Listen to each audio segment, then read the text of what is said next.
नमस्कार। आकाशवाणी जयपुर अजमेर से प्रस्तुत है प्रादेशिक समाचार।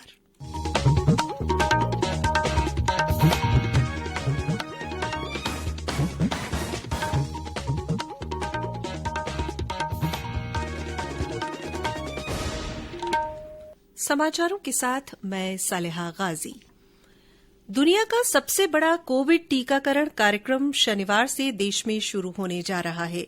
इसके लिए सभी तैयारियों को अंतिम रूप देते हुए विमानों से कोविड वैक्सीन देश भर में पहुंचाई जा रही है। प्रदेश में भी इसके लिए सभी तैयारियां पूरी कर ली गई है। राज्य में कोरोना वैक्सीन के वितरण का काम शुरू हो गया है। जयपुर और उदयपुर में बनाए गए भंडार गृहों से विभिन्न जिलों में वैक्सीन भेजी जा रही है।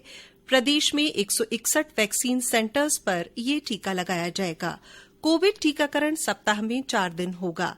इधर स्वास्थ्य मंत्रालय ने स्पष्ट किया है कि कोविड वैक्सीन खुराक के आवंटन में किसी भी राज्य के साथ भेदभाव नहीं किया गया है और उनके स्वास्थ्य कर्मियों की संख्या के अनुसार ही टीके आवंटित किए गए हैं। देश भर में कोरोना संक्रमण से अब तक 1,01,46,000 से अधिक लोग ठीक हो चुके हैं। इससे कोविड-19 से स्वस्थ होने की दर और बेहतर होकर 96.52% हो गई है। इधर प्रदेश में भी कोरोना संक्रमण से ठीक होने वालों की दर 97% से ऊपर बनी हुई है। स्वास्थ्य विभाग के अनुसार कल राज्य के 6 जिलों बाड़मेर, धौलपुर, जैसलमेर, जालौर, प्रतापगढ़ और सवाईमाधोपुर में संक्रमण का कोई नया मामला सामने नहीं आया। राजधानी जयपुर को छोड़कर अन्य सभी स्थानों पर 50 से कम संक्रमित मिले। प्रदेश में कल 373 नए संक्रमित पाए गए, जबकि 790 और मरीज ठीक हुए हैं। केंद्र सरकार ने राज्यों को बर्ड फ्लू की रोकथाम के लिए अपने इलाकों में प्रभावी कार्य योजना बनाने की सलाह दी है। साथ ही मुर्गी फार्मों में विशेष एहतियात बरतने को कहा गया है। कृषि मंत्रालय ने कहा है कि सरकार किसानों से न्यूनतम समर्थन मूल्य पर खरीद कर रही है। मौजूदा खरीफ विपणन मौसम के दौरान 545 लाख टन से अधिक धान की खरीद की गई है। ये पिछले वर्ष इसी अवधि में खरीदे गए 431 लाख टन से लगभग 26% से अधिक है। भरतपुर जिले की रूपवास तहसील के चक सामरी गांव में जहरीली शराब पीने से मरने वालों की संख्या बढ़कर 7 हो गई है। और ब्यौरा हमारे भरतपुर संवाददाता से।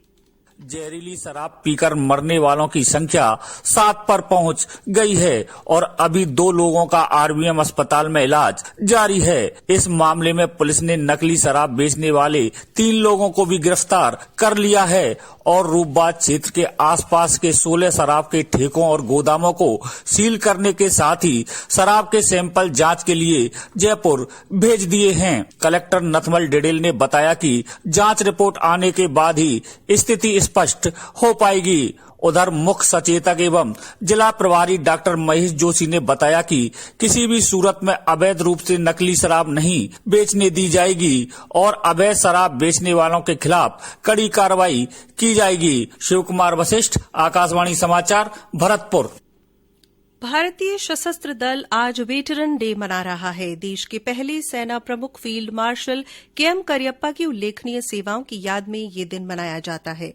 इस अवसर पर मुख्यमंत्री अशोक गहलोत ने सभी वेटरन्स को बधाई देते हुए ट्वीट संदेश में कहा है कि देश उनकी गौरवपूर्ण सेवाओं और बलिदान का सदैव ऋणी रहेगा।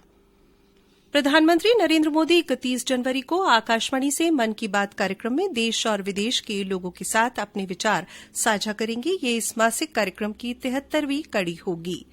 मकर संक्रांति का पर्व प्रदेश में परंपरागत श्रद्धा और उल्लास के साथ मनाया जा रहा है। इस दिन दान पुण्य कर सुख समृद्धि की कामना की जाती है और लोग सुबह से ही पवित्र नदियों और सरोवरों में स्नान कर रहे हैं। तिल के व्यंजन विशेष रूप से बनाए जाते हैं। अजमेर जिले के पुष्कर सरोवर, बीकानेर में कोलायत, बूंदी के केशोराय पाटन, करौली के पांचना बांध सहित विभिन्न स्थानों पर लोग पवित्र स्नान कर रहे हैं। मकर संक्रांति के अवसर पर जयपुर सहित अन्य स्थानों पर लोग पतंगबाजी का आनंद ले रहे हैं।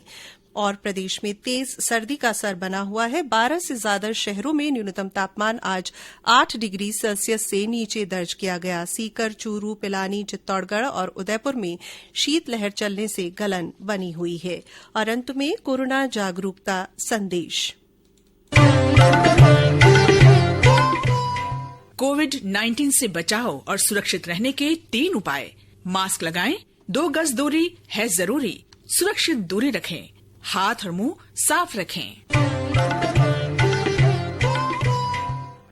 इसी के साथ प्रादेशिक समाचार बुलेटिन समाप्त हुआ। हमारा अगला बुलेटिन राजस्थानी में दोपहर 3 बजे प्रसारित होगा। नमस्कार।